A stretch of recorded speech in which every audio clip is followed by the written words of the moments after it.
agbama ma okane okay kamo CEO hanera udumale George Amenlenma Blay Mokey ewiade mvia ye jomo ke mvia na akanvura ne I think November 20th ye bevram kamemra na beva me busy PHDC Board Chairman ebia ne azo na mezeke ansana babum dumala ane ewura anoje ye awokania ye akweka anu alengbun yibe jinane ewura anoje nzi dede mo vrena oba ejima na oba orale ewiria kaka mo magara mele nzere betu ewura kwasi amechi moti ansa azamne ye nenyo one yi alengbun ke ounce be mo bejan ewura anoje nzi mo fu di jima dede orale ewiria beva kun yele ni ounce be kun ya be jina minzi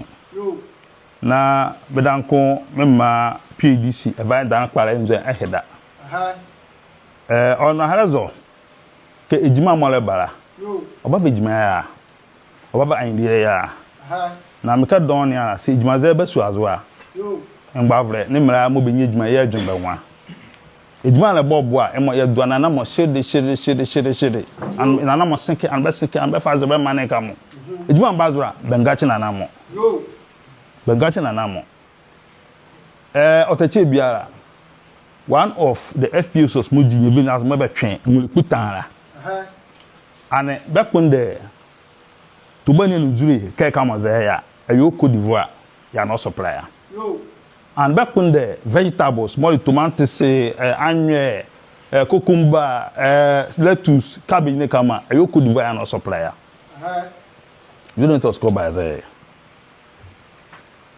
nanamo babokake binyanya vre oseke bisisi anfie bele ngbavro be do abe bele be nwama bele be ma bele be nwozwa leti to ngbavro mo nche joske ya tuyan efie ne aba ehyiati yeme petrol hub ya fa local content policy ya na zon local content policy mo efie ara Dr. Tonyo Ben ye house be mo ole pa emale local content policy management emale boni emale ke petrol hub jima ka mayara mining companies ye other extractive industries beba oseke ejima bra ba ya osko ye vasoe ofoma badan ba wo elkamo bele yejima la mole ezuavre one nanamo kama mgane na meka don yara ya ju ezuavre mo awon nko ya ndwene nanamo awon nana sabe ohura ejima mo ngbafo pra nana ohura pribi nana obokake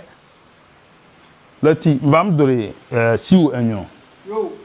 in the next few months PHDC about local content policy